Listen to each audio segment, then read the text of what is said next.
Hello, everyone. Thank you for joining us today.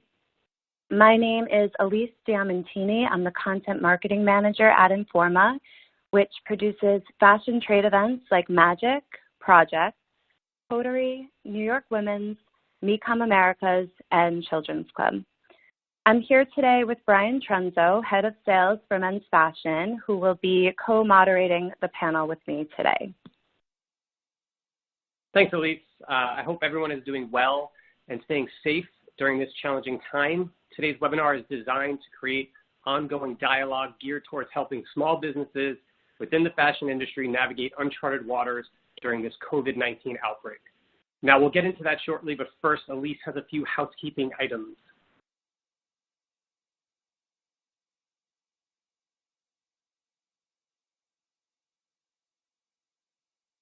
Yes.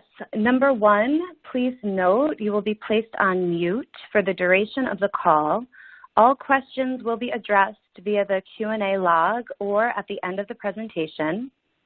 Number two, if you experience any system issues, click on the help option on your registration reminder email. And number three, this presentation will be emailed within the next few days, and it will also be available on our content site, fashionframeworks.com.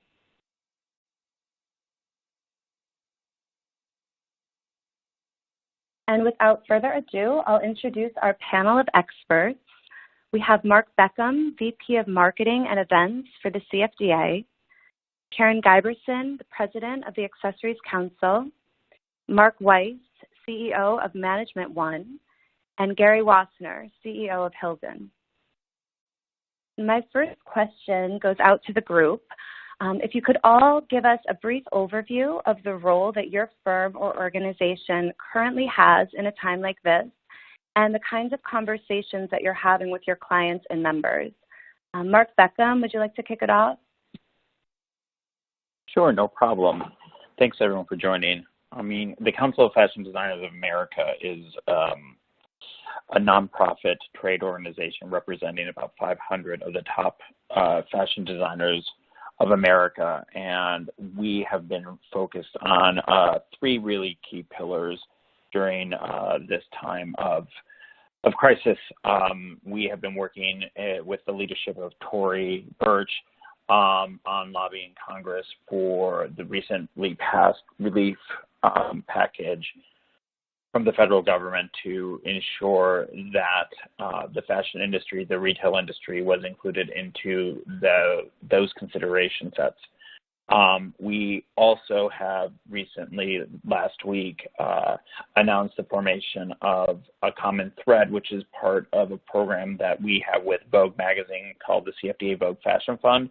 And this year, we are pivoting the fund to actually help support designers, small retailers, as well as production manufacturing with small micro grants to help them bridge some of the crisis that they might be having in making payments on things such as rent, employee payroll, health insurance. And finally, we're working with all of our industry partners as a resource hub to help navigate the challenges that have arisen from whether it's market week and how to show the collection to onshoring some of your production that might have been done overseas. We've been creating a hub on our CFDA.com to help address various needs that are coming in through the crisis. Thank you, Mark. Karen, same question. How's the Accessories Council working with your members? We instantly stepped up our communication. We used to send a newsletter out once a week. We're now sending updates with information, links, and areas that the companies can go to find either more information on relief or options that they might have in the short term. We're doing interviews with operational experts and providing tips. And we are really excited that we're going to partner with the CFDA on the Common Thread initiative and are announcing our participation in that today. So just really trying to keep up and keep our members up to date on any opportunity that they might have to save money. Thank you. Mark Weiss, can you speak to Management One?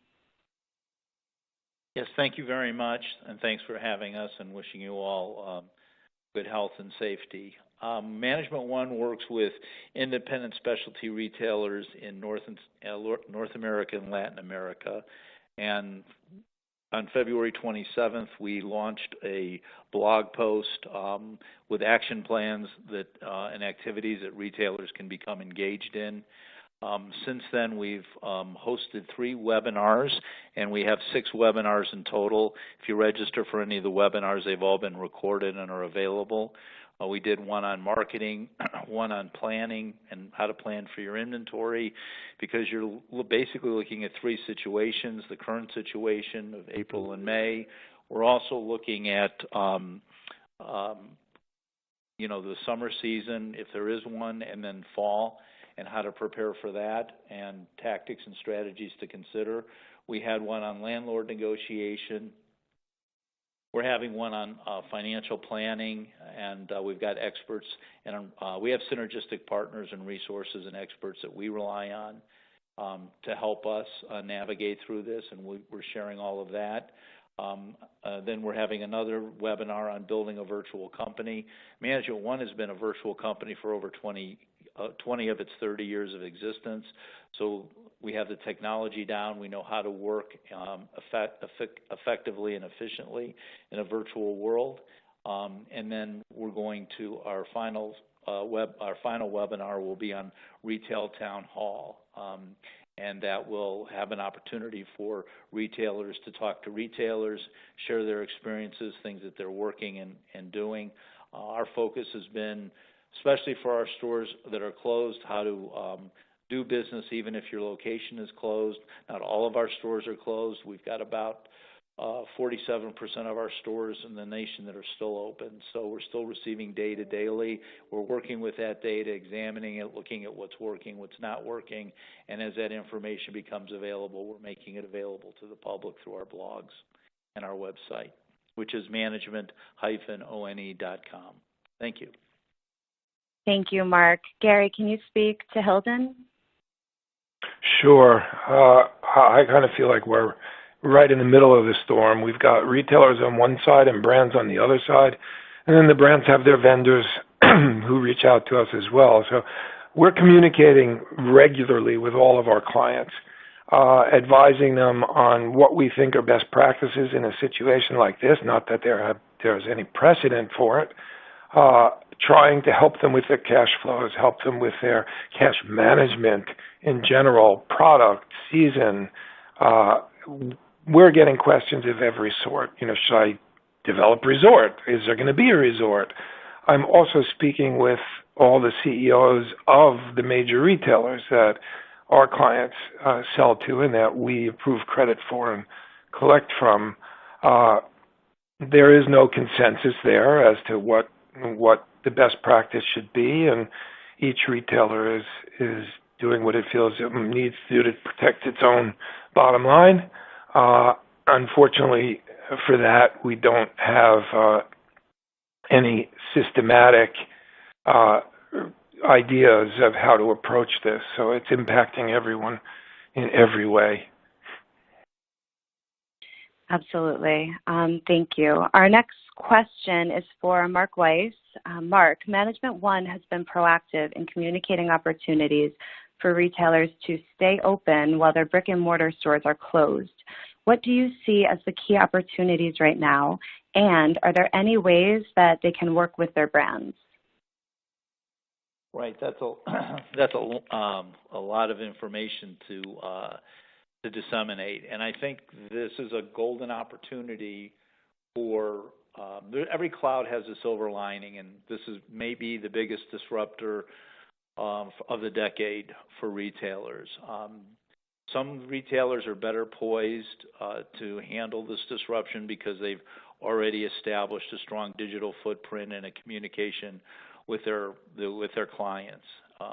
But as things slow down, and I think it's important that retailers spend time engaging in their digital relationship with their customers. The large retailers are showing a nimbleness that I can't remember in my lifetime. The way they've responded to the coronavirus, the digital footprint, the way they've integrated BOPUS, especially if you look at Target and some of the other companies, Best Buy, they've been very agile and very nimble in adapting. I think for independent specialty retailers, they need to think about where they're going to be when they come out of this, as we come out of this. And they have to be prepared for a change in customer expectations and the way they service and the convenience and the speed that they can deliver to their customers. And so for that matter, I think it's important that they work on those kinds of activities now. And that includes and think about your digital footprint being different than what your store is. A lot of legacy retailers use the same models, and I think that there's a lot of opportunity to use technology inexpensively to integrate with your customers. And I think one of the things that we're doing is we're lining our clients up with our partners who are in that place. Just because your business is closed doesn't mean that you can't be messaging, connecting, working with your customers. I know many of our clients have done gift certificate promotions that have been extremely successful in raising cash so that they stay connected so that the client has money to spend when they come in the store. I think that a lot of our clients are working hard to present their current product and sell through it to the best as they can. Virtual selling on e-commerce is certainly, there's Instagram, there's social networking, but there's also Zoom and Join Me and Facebook and FaceTime that you can have a conversation and work with your clients. And there's other opportunities as well. And I think it's an opportunity to be creative. I believe in Yankee ingenuity, and I believe that some of our retailers, I don't want to say a lot, but some of our retailers are thinking outside the box on ways that they can connect with their clients. In stores that are still open or aren't totally shut down, there's still appointments being set up, and they're creating a safe environment to do business. So I think that, it's a big country and every county is a little bit different, and different retailers have taken different expressions about what they want to do. Some are being more proactive about closing than others. So I think that there's a certain amount of independence about how people think about these things. But I do believe that there's a lot of activity that you can do as a retailer to stay connected to your client base and offer opportunities for them to be with you today and tomorrow. Thank you. Mark, this is Brian, just asking a follow-up to that and actually maybe even segueing to Gary because I think he might have some really interesting points on this topic as well. That was really great from a sales and communications perspective of reaching the end user, but is there anything that you can think of from a planning and buying perspective for retailers to sort of manage their risk while getting new products in the door? And again, opening that up to Gary and the larger group as well. Yeah, I mean, there's still business happening, and in certain verticals, business is actually very good. So I think that it's, from our standpoint, from a planning standpoint, we measure how things are selling at a class level. So, skirts, pants, shirts, suits, sport coats, sneakers, whatever. So I do think that even in 2008, when everything crashed in 2008, there were still places that business was done. I mean, we wondered in January what was going to happen. So I think from a planning standpoint, you've got to look at where your inventory is going to be at the end of April and where your inventory is going to be at the end of June. And, how much product are you going to sell through? What are your markdowns going to be? And start to do that math. I think it's important. I think you need to be connecting with your vendors to see what they're going to have available, what they're going to ship. I mean, I think we can all agree that fall is going to be postponed, and it might be for many of you September or October before you see goods land for fall. I wouldn't push the button on heavy markdowns right now because you're going to need goods to get through. We're not exactly sure when the stores are going to open. It could be May, it could be the end of April, it could even be later. But this could be a golden opportunity for retail where we can actually get into a buy now, wear now situation, and rather than having fashion being so forward and the season starting so early, they may actually this year for sure it'll start in time. So I think another silver lining in this cloud is the whole movement, the whole transition and flow of inventory, and when the seasons actually begin. So I would strongly encourage retailers not to jump the gun on heavy markdowns and liquidate goods. Yeah, it's Gary. I completely agree with that. I think what's really important now is for vendors to communicate with the retailers and provide them with the proper assortment for the proper timing. Every collection has items that are higher price, lower price, middle price. They have their best-selling items. They have core product. You have to reassort everything that you've got and forget about the season that you might have originally produced it for, but assort it so that it's appropriate for the time you think you're going to deliver it. Buy now, wear now is reality. It's been reality for quite a while. The retailers need to catch up. It's why we have such a promotional environment, because they haven't, and they bring merchandise in way too early. Now they don't have a choice. So we really need to emphasize that we're putting the right product onto the shelves when they do reopen onto the racks for buy now, wear now, which is what people are going to want to do as soon as they have the opportunity to get back outside and back into the stores. Right now, the retailers that I'm seeing tremendous activity with, obviously, are Shopbop, Net-a-Porter, brands like that. Obviously, digital brands, Eminent, Revolve. So people have assorted product for them. They've gone through their inventories and they've figured out, okay, this will work better online than it would in a brick and mortar store, vice versa, and they'll pull that from the orders that they already have in place to make it easier for the retailer to sell the product. And I think we've realized more than ever that this is a collaborative environment and a collaborative industry.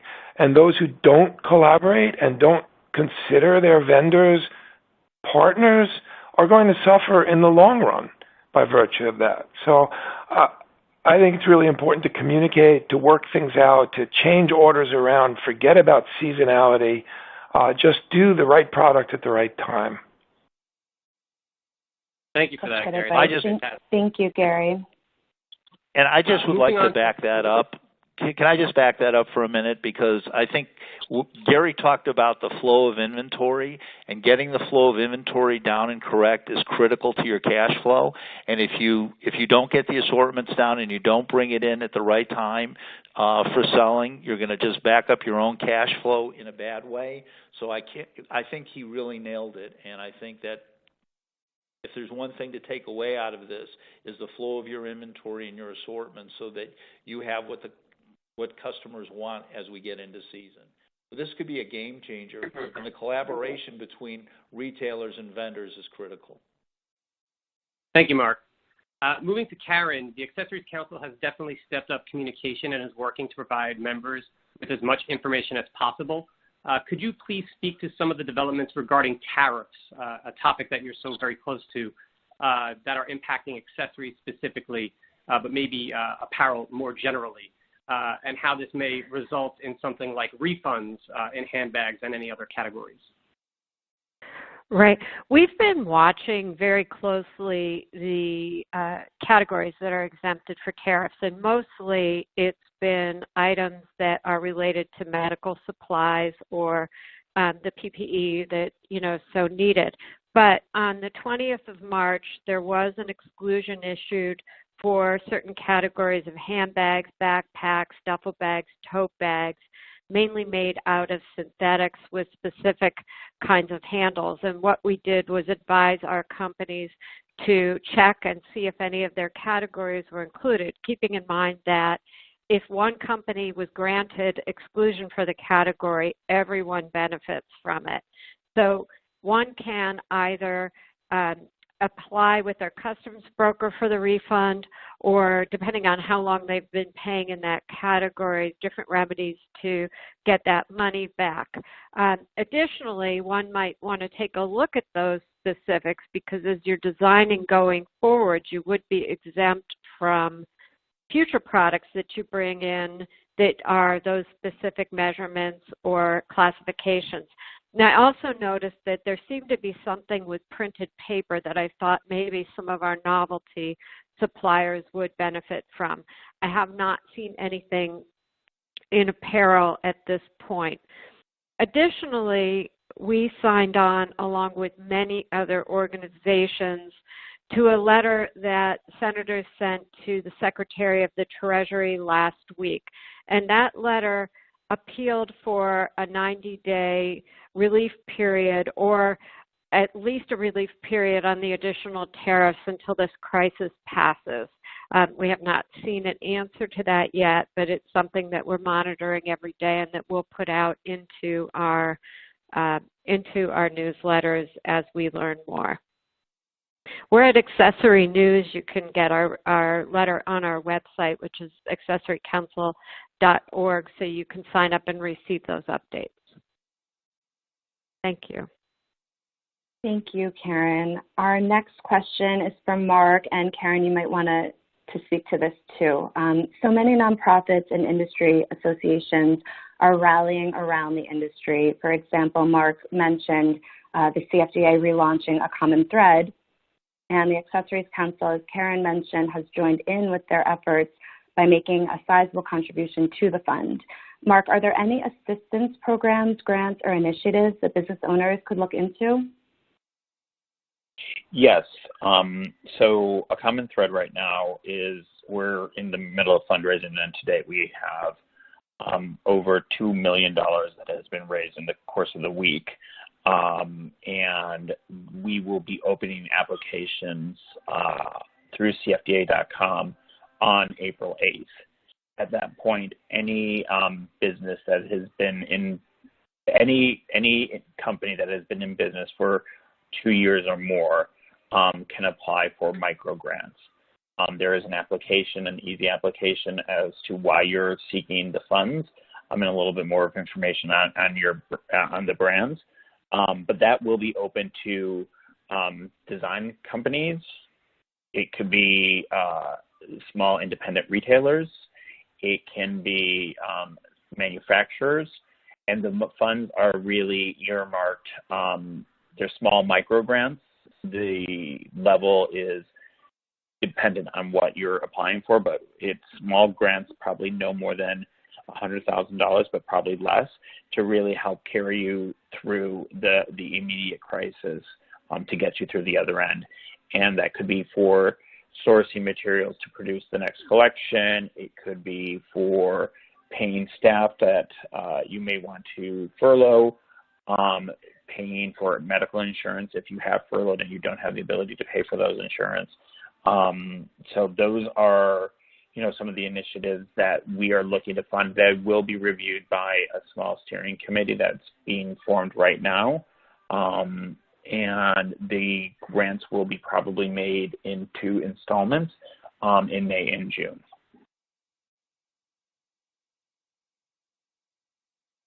So I guess for anyone listening who wants.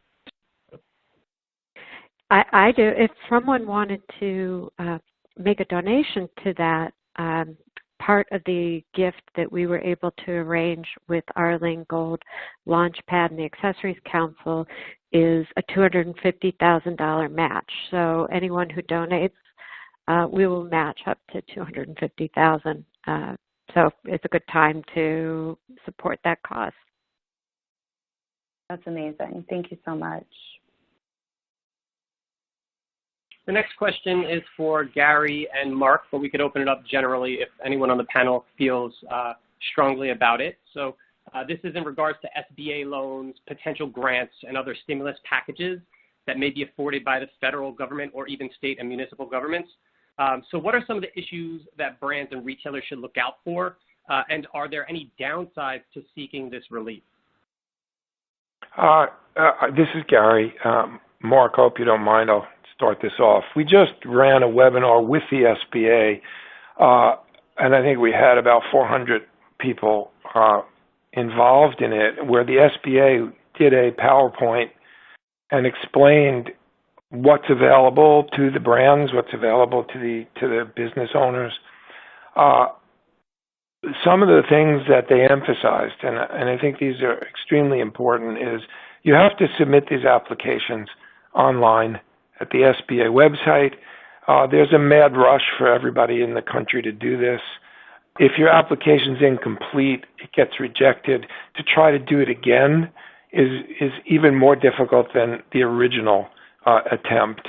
So prepare all your information. Have everything that you need. Make sure you fill out every entry point on the applications. You will get a response, but it's going to take about 21 days. And I have a feeling that's going to extend out a little bit. From the payroll relief portion of it, that you go directly to a bank who is an accredited SBA lender. The bank itself will provide you, and there are banks like TD Bank, many of the major banks, they will provide you with the paperwork that you need to apply for payroll relief. Now, the payroll relief is really quite extraordinary for small brands. People who have less than 500 employees, the government is providing funding. Initially, they're calling it a loan, but it's a forgivable loan if you comply. And the compliance means that you don't lay anybody off during the 3 months that you're receiving these payroll funds. They cover your full payroll, and that you don't reduce the salaries of anybody earning more than $100,000, because then they feel that you're taking it from both ends. You're saving on the salary side and taking money to pay your employees.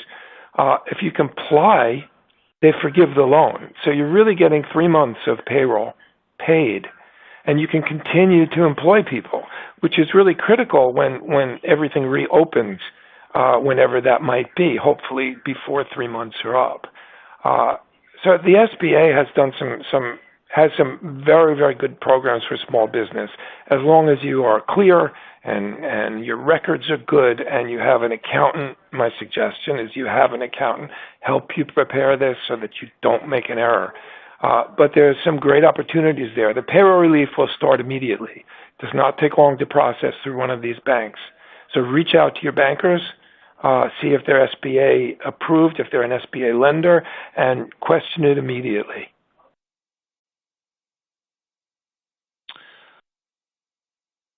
Gary, is it possible to get a copy of that webinar? I'd love to listen to it. Yes, it actually is. It was recorded, and we have been sending it out to everyone who asks for it. Is there registration information available for that? I'm sure it is. I don't know specifically, but again, if you reach out to someone in my office, we can provide a copy, a recorded copy. Yeah, the only thing that I would add to that, there is also a $10,000 loan that isn't really a loan. It sounds like it's more like a grant that you can apply for at the same time you apply for the economic disaster relief loans, which are up on the SBA. If you go to the SBA site today, that application is available today. I would highly recommend people go to that. Thank you, Mark and Gary, for that. I know you both touched upon buy now, wear now a little bit earlier, but if we could talk more in depth about the opportunities to best navigate that, as well as how you see this shift happening for the long term. So is there anyone that would like to speak on this topic? I mean, if nobody else wants to, I'm happy to. It's Gary again. Yeah, go ahead, Gary.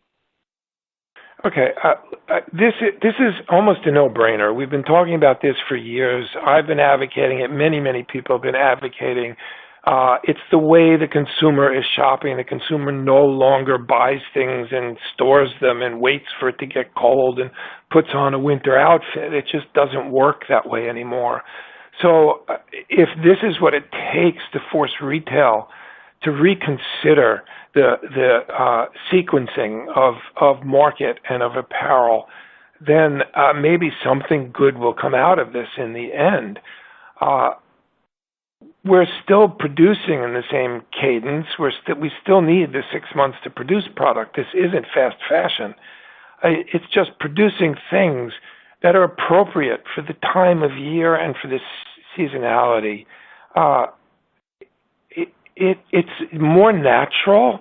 It's easier for the consumer to understand, and in the end, it will result in less promotions in the market, which are undermining the relationship between retail and vendors and brands. You know, everybody now is waiting for the end of the season. What are they going to ask me for now? I have a margin agreement. Are they going to ask me for more than that? Are they going to swap merchandise out? You know, why is it always on the vendor? This is a partnership. I think this would change the dynamic of promotions. You know, in France, they have a couple of weeks each season where the government mandates they can put product on sale. We don't do that here, but they recognize there that if it's random and anybody can discount it any time they want during the season, it undermines every other retailer and it forces them to react. We don't want to constantly be reactive. We need to take control of how we deal with product and with the pricing of product. And it doesn't mean price fixing. It means intelligent pricing and intelligent promotion. You put things on sale when the season is over and new product is coming in. My opinion. Thanks. I think this is Mark Weiss. I think from the independent specialty point of view, they're not in a hurry to take markdowns, but oftentimes they're just responding to vendors that they carry that are online that start discounting early in the season. So when you talked before about collaboration, I think to the extent that the silver lining in this cloud could be that there is better collaboration and there isn't a rush to markdown early in the season would be wonderful. Also, luxury retailers work under a different cadence too because they're landing goods when they can, and it's going to be different this year, obviously, but hopefully the way goods flow out of Italy and out of Europe changes as well so that retailers don't have to have 6 months to sell through luxury products. So I think that every vertical has a different reality, and to the extent that this can change that to a more wear now, buy now, don't take early markdowns reality would be tremendous. I think it would boost margins, it would boost cash flow, it would change customer expectations. So I think that could be a real win.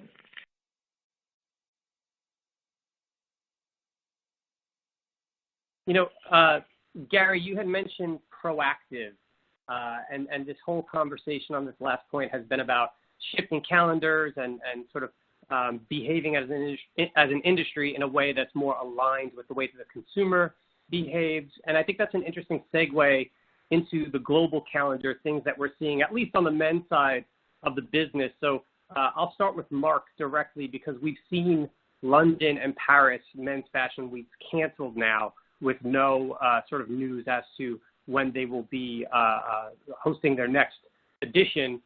And Milan is being moved into September as last reported. So just a question to you, Marc, how does this change things for New York, both on the commercial side of the market, but also on the market week and fashion week together? Yeah, I mean, I think clearly we are in uncharted territory right now. And we at the CFDA have been working with our counterparts in Europe to help navigate what this means for the men's market as well as September, and how and when brands will be actually in a place to be able to show a collection. We've talked to the trade shows, and for now, we have postponed the men's market in June for the shows. We know that at this moment, the hope is that the traditional trade show market will happen in July, but, I think that's a hope. The reality is the Javits Center, where is the home for some of these, is now a hospital. And so I think one of the things is that we are learning that we need to be a little flexible. And I think to what Gary and Mark have also been saying is I think these are new opportunities to think about how the market has been working.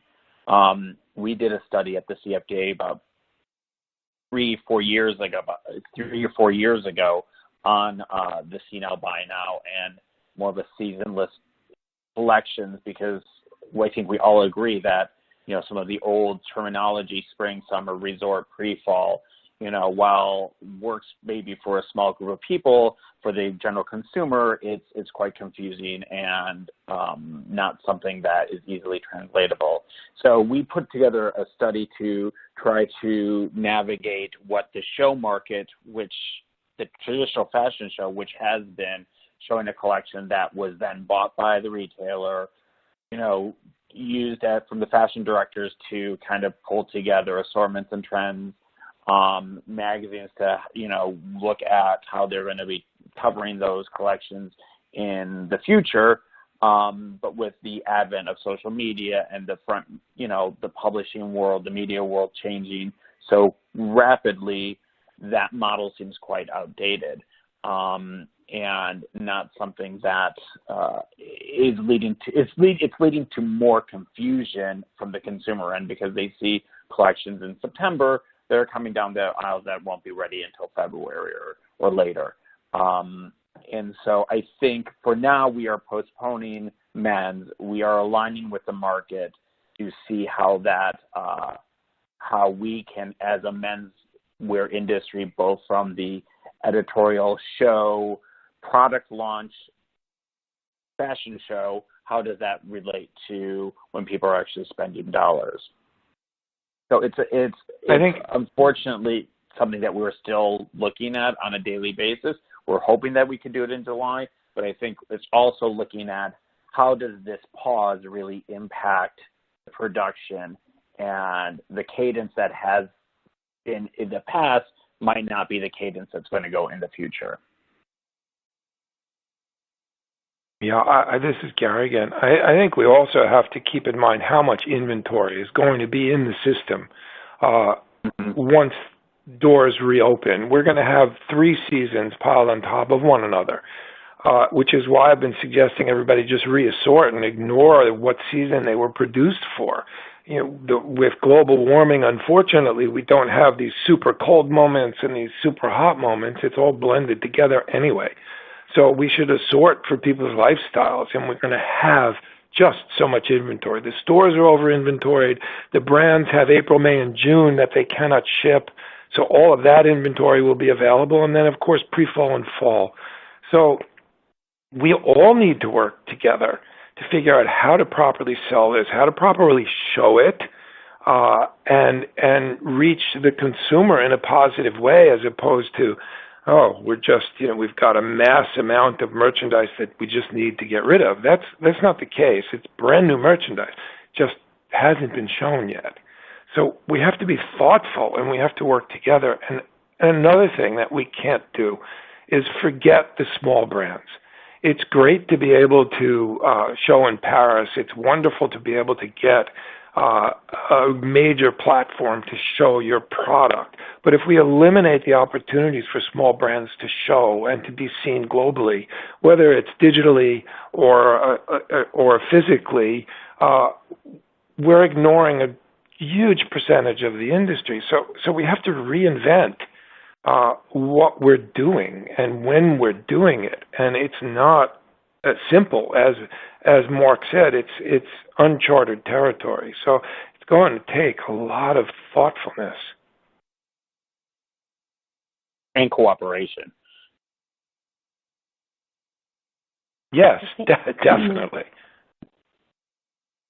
Well, thank you guys for that. So we do have one final question before we open it up to the audience Q&A, which we're getting a lot of, which is wonderful. So the last question is for everyone to answer. What would be the most important thing that a small business can do right now to survive this crisis? And Karen, I'll open it up to you first. I think staying on top of all the options that are available, and, obviously we're advising our companies to find ways to save money, but to also keep a positive attitude and look for the opportunities, and not just focus on, we're kind of surrounded by bad news everywhere. And, when things like this happen, there's always time to go back and reflect and work on your businesses in different ways. And so keep a good attitude, but keep yourself very up to date on what remedies are available for you and for your teams. Thank you. Thank you, Karen. Mark Weiss, same question. Well, you have to do two things. You've got to be present in today, what you can do, and you have to think about what you're going to do, in the next 3 and 6 months, and how you're going to position yourself. And that's a very global answer. But when you think about it, you've got to think about for today. You've got to do a quick cash flow. Here's the cash I have. Here's the expenses that I have. What are my payables to my vendors? What are my payables to my landlord? How am I going to use the money that I'm going to get from the government? And how is that going to be allocated? I mean, there's a lot of very strategic decisions that you have to make tactical decisions on in the next 30 days. And I think you have to have a starting point. You have to know where you are and where you're going to be. And this includes what you're doing with your people. Are you going to do a hiatus? Are you going to lay them off? Are you going to bring some people back? Are you going to create more of a virtual business? So I think you've got to think about today, think about tomorrow, and focus on how you can preserve cash and have it, and how you're going to allocate it and use it. I think that you just can't not, for example, pay vendors because you're not going to get shipped later. So when we talk about collaboration and cooperation, it's important. You have landlords that you have to take the time to negotiate with and talk about, and you've got to figure out how you're going to use your funds from the government in a judicious and thoughtful manner. So there's a lot of thought and work and a lot of good information out there. There are people who are smart that can help you, and you should reach out to them. Thank you, Mark. Gary, what would be your advice? Yeah, I think that was extraordinarily, intelligent advice. In normal times, when a company is under stress, the worst thing they can do is not communicate.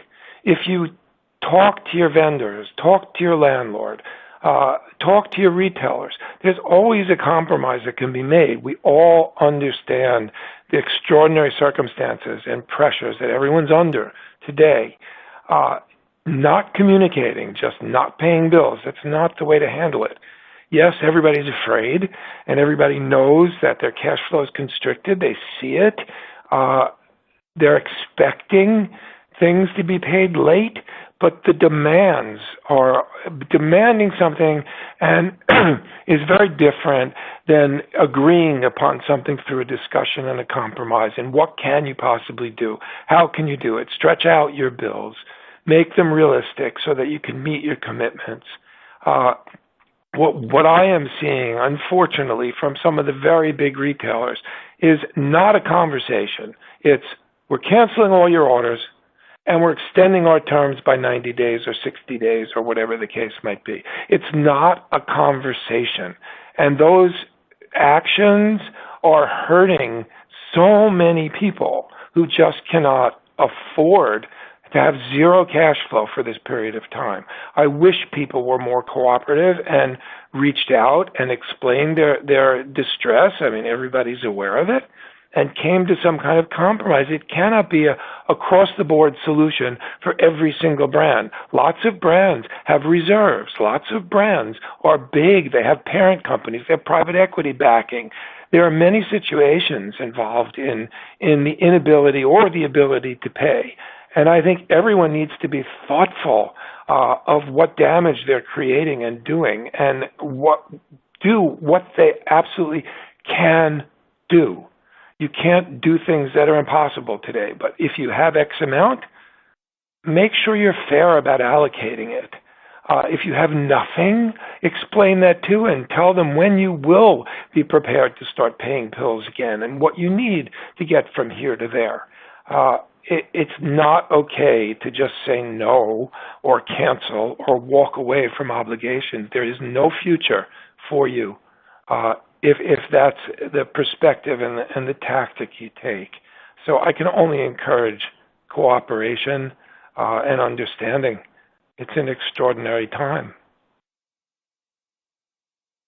Thank you, Gary. Mark Beckham, what would you suggest? Yeah, I mean, I would echo a lot of what Gary was saying. I think, communication is going to be vital. I think that's something that, you need to let people understand that everyone is in this boat, but your specific challenges need to be addressed. I also think now is not the time to wall yourself off. I think now is the time to really start reaching out to your community, reaching out to your vendors, your production houses, your manufacturers. Now is the time to come together and cooperate and make sure that you are leveraging all of your network. And that network might know a grant that you might be able to apply for. It might be able to connect you with alternative resources. So I think now is not the time to be shy. Now is not the time to kind of withdraw. Now is the time to really tap into that network, be fearless, and really try to set yourself up so that when we get through this, which we will get through, is how are you positioning yourself to turn that faucet back on. Thank you, Mark. That was a wonderful little segue into the questions and answer portion of this, because you guys talked about communicating and collaborating. And I have to say, the attendees on the webinar are communicating with us, and they are certainly collaborating because we have dozens of questions. So it's my hope that we can get through a fair amount of it. So Elise, if you would pull that up and start firing those away. Yeah, so the first question is, it's about communicating, but it's about communicating digitally. So this is for the group. What content is appropriate to be promoting during this time? Right now, we are trying to stay lighthearted and not push sales and just post happy content. Is this a strategy you recommend? Is there someone from the panel who would like to take that? Well, this is Mark Weiss. If this is a retailer messaging to your customers, I think the key is to be authentic and to be honest and to be thoughtful in how you message. Keep it short, but there's a lot of people want to help each other, and this isn't this is 2008 and 2001 on steroids. If you take a look at 2001, the stores were closed for 8 days or 9 days, and then in the last week of September they did as much business as they do in December. So people want to be with people, but this time there's social distancing. So this time the way to be with other people is virtually. So I wouldn't, digitally is a great way to express and communicate with your customers, if that's the question. And I think that you can do it through all the different social media channels and technology. Email's good, but social media is better, and phone calling is terrific. I mean, people are at home, so there's opportunity to speak to them. And I want to talk a little bit about this. This isn't that question, but when Gary was talking about cooperating and how retailers and vendors have got to speak to each other, and you have to speak to your landlords. This shouldn't be by email. This should be thoughtful and in conversation. You've got to learn to pick up the phone and use it. And a lot of things get misconstrued or misinterpreted when you just communicate through email. You don't get the sense of the person. You don't get the reaction. In our company, for example, we're a virtual company. You can't, our meetings have to be screen shared. You can't get on the phone and talk to somebody, because when you're meeting people, it's important to see their face. It's important that people aren't multitasking when you're talking to them. So communication, the digital age is with us. You can use screen sharing, and there's a great, inexpensive, cheap, zero, they're free actually. Our company uses Slack, for example, and we communicate all the time. I don't even allow email in our company, intercompany. It's all through instant messaging and Slack and screen sharing. And you can do the same this thing is Gary. I think you're really correct in that. But another thing we have to keep in mind: what kind of messaging is appropriate today. Certainly, you want to provide people with things that make them safe and comfortable, and it's like comfort food. Everybody's reaching out for comfort food these days because they're stuck at home. You don't want to try to sell them an evening dress, and you don't want to sell a tuxedo. You certainly want to find product that's going to make them feel good and comfortable and safe and secure in their homes.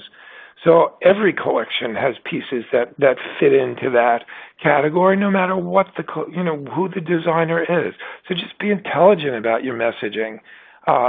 Provide things that you think people would really take comfort in and make them feel better about. That's the key here. We're all in the same place, so everybody wants to feel a little bit better. If they're going to buy something when in these uncertain times, it's got to add real value to their current life. So just be mindful. Yes, I Thank totally you, Gary. And speaking of, go ahead, Mark. Yeah, I mean, I think, obviously you have to make sure that it's authentic to each individual brand, but I think now is the time to connect with your consumers, letting them know what your core values are and how you're there to help them. I don't think, talking about things that are not authentic to you, whether it's something about healthcare, is not something that you should be doing. I think you really need to fine-tune your message about where you're standing, what are you doing around all this, and how they can be part of your community. I know a lot of our retailers have just reached out to their customers just to see how they're doing, and not with the purpose of selling anything, but just to communicate and keep the relationship open. And the customer's smart; they get it, and it morphs into another conversation about how you're feeling and what you're doing. And I think to Gary's point and Mark's point, you've got merchandise that you can provide to them that they can be comfortable in their homes, with slippers and yoga wear and lounge wear. Some of our clients put together feel-good packages and sent them out to their customers. You can still ship by UPS and they can return it. So I think there's lots of opportunities to connect and do good things with your customers.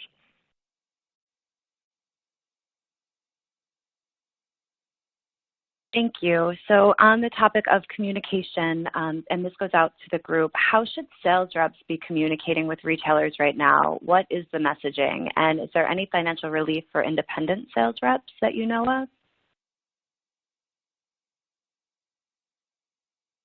I mean, the relief is the same. Yeah, it's Gary. The relief is, I think we can all answer to this, but the relief is the same. The SBA provides relief. If you look at some of the major showrooms, in the smaller ones, they have under 500 employees. So there is payroll relief and there are grants and so on. They're small businesses in their own right, no different than any other small business. They're also right in the middle of this battle between the retailers and the brands, because they're seeing orders canceled right and left. And I'm getting hundreds of hysterical phone calls from sales agents and sales reps that, can they do this? Can they just cancel orders?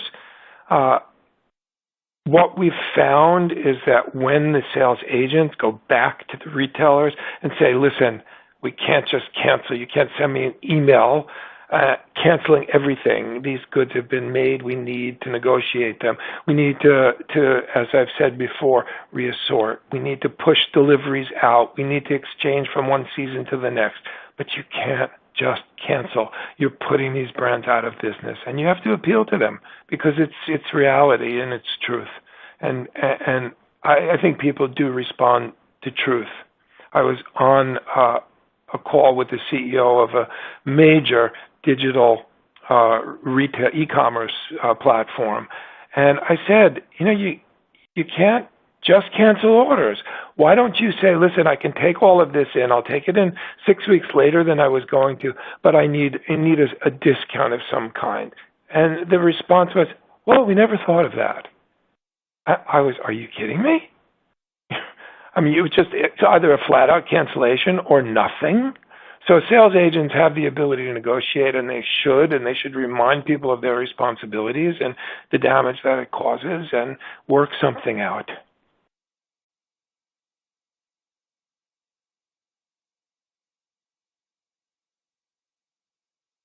Well, thank you, Gary. Karen, this next question is for you.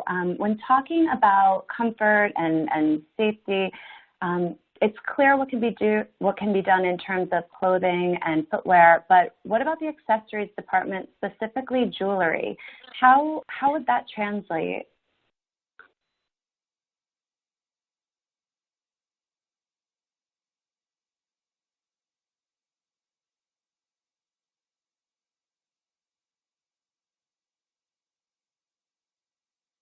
Karen? Oh, sorry. I didn't unmute properly. I was going to say there's a lot of amazing pieces out there that have comfort and meaning to them. They're lines that were meant to be inspirational, that were created with the real intention way before this happened.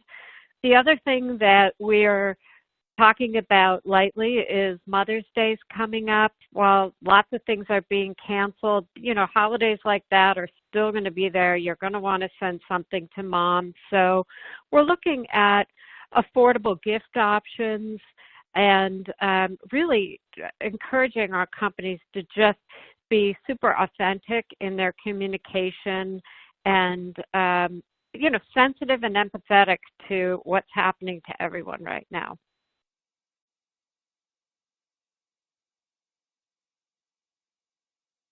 Thank you, Karen. Another question for the group, thinking on what the consumer psychology will be once the lights are turned on. Can you speak to the willingness of consumers to gather in stores and malls?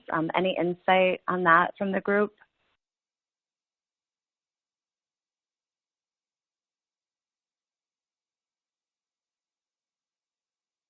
Well, this is Mark. Anybody? And yeah, I'm going to speak a little to it because we think we've talked about this amongst ourselves and with other retailers. And in 2008 or in 2001, there was a surge of community and people wanting to go back in the stores and be together, and it was great. And I think in terms of the sense of community, I think this is going to be different. And I don't know. I mean, there's uncertainty for sure. There's going to be a cautiousness. Going to Target today, and they should, where you can stand, and they've got everything measured out. So I think it's going to be measured, and that's why I really encourage retailers to think about ways of reaching out to their customers that just isn't in the brick and mortar environment, and we don't know what that's going to look like. So it's hard to predict that. I would say I think people are going to be cautious. When things, it took 2 years for things to get back to normal after 2008. We didn't all go out, and retailers managed to find ways to stay in business starting in December of 2008, and we were worried, or January, and we were concerned about it. But it was almost till I can actually know it was October of 2010 when the data really showed that things were back to normal. So I think this is going to be my personal belief is this is going to be a slower progression of change back to normalcy. That's just a personal opinion, though. Thank you, Mark. And I want to say thank you so much to all of our panelists for being here today. I mean, we have so many questions coming in. I'm sure we could probably put a whole nother webinar together based on all of the questions. So we will try our best to follow up with any unanswered questions after the webinar. And we'd like to thank everyone who tuned in to our first live webinar in this series today. Just as a reminder, this presentation will be emailed to you and will also be available on our content website, fashionframeworks.com.